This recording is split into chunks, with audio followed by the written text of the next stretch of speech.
Hello दोस्तों, नमस्कार। स्वागत है आपका अपने आरटीएस न्यूज चैनल में, जहां हम आपको बताने वाले हैं आज की बड़ी खबरें और मुख्य समाचार। दोस्तों, आज की बड़ी खबरें और मुख्य समाचार को फटाफट से लेकर आपके सामने जुड़ चुके हैं। चलिए आज की बड़ी खबरें और मुख्य समाचार को विस्तार से बताते हैं। इससे पहले आप वीडियो को लाइक नहीं किए हैं तो वीडियो को लाइक कर ले, चैनल को सब्सक्राइब कर ले, साथ में बेल आइकन भी प्रेस कर ले। तो चलिए बढ़ते हैं खबरों की ओर।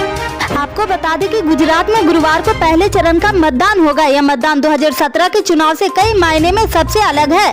सबसे अहम बात यह है कि इस बार होने वाले पहले चरण के विधानसभा के चुनाव में 2017 की तुलना में तकरीबन 200 प्रत्याशी चुनाव मैदान में कम हो चुके, यानी कि जितने प्रत्याशी 2017 में चुनाव लड़े थे उससे 200 प्रत्याशी कम इस बार चुनावी मैदान में ताल ठोक रहे हैं।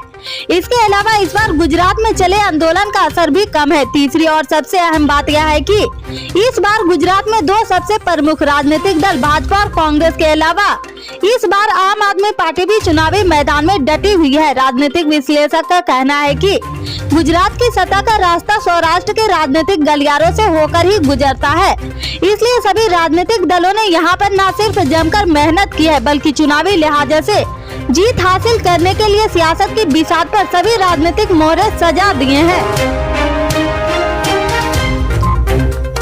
पंजाब के मुख्यमंत्री भगवंत मान की किराए के आवास के बाहर प्रदर्शन कर रहे मजदूर संगठन से जुड़े हुए लोगों पर संगरूर पुलिस ने बुधवार को लाठी चार्ज किया है। प्रदर्शनकारी महात्मा गांधी राष्ट्रीय ग्रामीण रोजगार गारंटी अधिनियम 2005 के तहत न्यूनतम दैनिक मजदूरी को 700 रुपए तक बढ़ाने, दलितों के लिए 5 मरवला प्लाट योजनाओं को लागू करने और आम पंचायत भूमि के तीसरे हिस्से के पट्टे पर देने की मांग कर रहे वे 8 मजदूर संघों के संयुक्त मोर्चा साझा मजदूर मोर्चा के झंडे तले विरोध कर रहे थे। संगरूर में पटियाला बंडीला रोड के पास सैकड़ों खेतिहर मजदूर सुबह और दोपहर 3 बजे के आसपास इकट्ठे हुए और फिर मुख्यमंत्री के किराए के आवास की ओर मोर्चा करना शुरू कर दिया है। जब वे सीएम मान के आवास वाली कॉलोनी के बाहर पहुंचे तो पुलिस ने उन पर बल प्रयोग करना शुरू कर दिया और लाठी चार्ज भी किया है। गुजरात चुनाव अपने निर्णायक मोड़ पर आ गया। आज यानी पहले चरण की वोटिंग होने जा रही, लेकिन उस वोटिंग से पहले एक बड़ा विवाद खड़ा हो गया। ये विवाद चुनावी चंदे को लेकर है और कांग्रेस द्वारा बीजेपी पर आरोप लगा दिया गया है। असल में देश के 8 राष्ट्रीय दलों में से 4 की आय व्यय रिपोर्ट निर्वाचन आयोग ने सार्वजनिक की है। आयोग की रिपोर्ट के मुताबिक पिछले साल 2021 से 22 में केंद्र और कई राज्यों में सरकार चला रही भारतीय जनता पार्टी को 614.53 करोड़ रुपए चंदे के तौर पर मिले थे। अब कांग्रेस ने बीजेपी को मिले इस चंदे पर ही सवाल खड़े कर दिए हैं। चुनाव आयोग का दरवाजा खटखटा रहे कांग्रेस ने कहा कि वोटिंग पैटर्न को प्रभावित करने के लिए बीजेपी ऐसे हथकंडे का इस्तेमाल कर रही, इस वजह से कोई लेवल फ्लाइंग नहीं बची है, कहीं कोई समानता नहीं चल रही। कांग्रेस नेता प्रमोद तिवारी ने तो इसे वसूली करार दिया है। वे कहते हैं कि कांग्रेस जो 137 साल से भी ज्यादा पुराना, उसको कितना पैसा मिला है, भाजपा को शायद 6 गुना ज्यादा पैसा मिला है। ये तो वो पैसा जो उन्होंने चेक के माध्यम से लिया है। विधायक को खरीदने में, सरकार गिराने में जिस पैसे का इस्तेमाल होता है उसका तो कोई स्रोत ही नहीं है।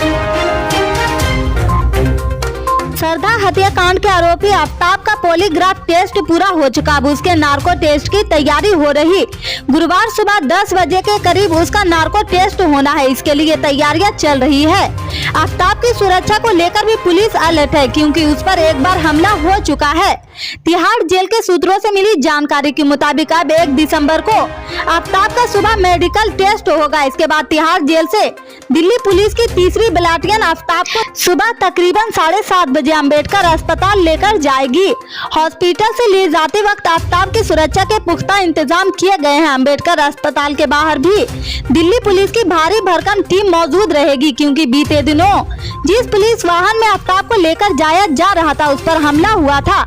हमला करने वाले खुद को हिंदू सेना से जुड़ा बता रहे थे। उनका कहना था कि वे सिरधा की हत्या का बदला लेना चाहते हैं। यूपी के मैनपुरी, रामपुर और खतौली सीट पर हो रहे उपचुनाव को लेकर पूर्व सीएम अखिलेश यादव मैनपुरी पहुंचे हैं। इस दौरान उन्होंने मुख्यमंत्री योगी आदित्यनाथ पर निशाना साधा। मैनपुरी में सपा प्रमुख अखिलेश यादव ने कहा कि हमारे चाचा जानते हैं कि आप किसको झूला झुलाना है। मुख्यमंत्री योगी आदित्यनाथ अपनी टीम लेकर आए हैं, हम फुटबॉल मैच खेलने को तैयार हैं।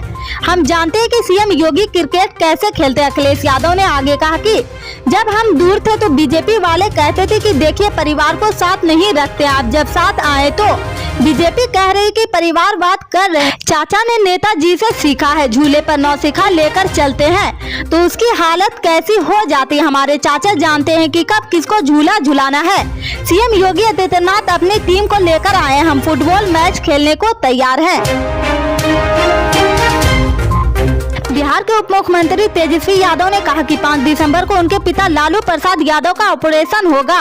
पिता को मेरी बड़ी बहन रोहिणी अपनी किडनी दान करने जा रही। इससे पहले वे 3 दिसंबर को सिंगापुर जाएंगे। वे पिता के ऑपरेशन के दौरान वहां मौजूद रहेंगे। यह बातें उन्होंने कुर्नी में चुनावी रैली को संबोधित करते हुए बताई है। तेजस्वी यादव ने कहा कि यहाँ 5 दिसंबर को उपचुनाव होना है। चुनावी रैली को संबोधित करते हुए तेजस्वी ने एक बार फिर दोहराया कि उनकी सरकार 20 लाख सरकारी नौकरियां देगी, साथ ही बिहार के युवाओं के लिए रोजगार के अवसर पैदा करने के वादे को पूरा करेगी। उनके नेतृत्व वाले स्वास्थ्य विभाग में जल्द ही 1,50,000 से अधिक सरकारी रिक्तियां भरी जाएगी। पिछले चुनाव में मैंने 10 लाख सरकारी नौकरियां देने का वादा किया था।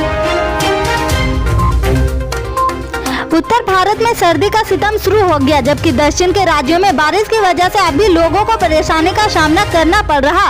मौसम विभाग ने बताया कि अभी दक्षिण में बारिश से राहत नहीं मिलने वाली है। मौसम विभाग के अनुसार अभी 4 से 5 दिनों तक दक्षिण के राज्यों में बारिश जारी रहने वाली है। IMD के मुताबिक पूर्वी लहर के कारण अगले 4 से 5 दिनों के दौरान अंडमान और निकोबार द्वीप समूह, कर्नाटक, केरल, तमिलनाडु और लक्षद्वीप में छिटपुट हल्की मध्यम वर्षा होने की संभावना है। अफगानिस्तान में एक बार फिर दिल दहल उठा है। बुधवार को उत्तरी अफगानिस्तान के एक मदरसे में बम ब्लास्ट हुआ है, जिसमें कम से कम 15 लोगों की मौत हुई है, जबकि 27 लोग घायल बताए जा रहे हैं। मृतकों और घायलों में अधिकतर बच्चे शामिल हैं। मीडिया रिपोर्ट के मुताबिक नमाज के बाद मदरसे में विस्फोट हुआ था। घटना को लेकर तालिबानी अधिकारियों की ओर से कम 10 छात्रों की मौत की पुष्टि बताई गई है। गृह मंत्रालय के प्रवक्ता अब्दुल नफी ताकोर ने उत्तरी समंगान प्रांत की राजधानी ऐबक में हुए इस बम धमाके में कई अन्य घायल हुए हैं। किसी ने तत्काल हमले की जिम्मेदारी नहीं ली है। इससे आगे के अपडेट्स को जानने के लिए जुड़े रहे हमारे RTS न्यूज चैनल से। मिलते हैं फिर बड़ी खबर में, तब तक के लिए जय हिंद।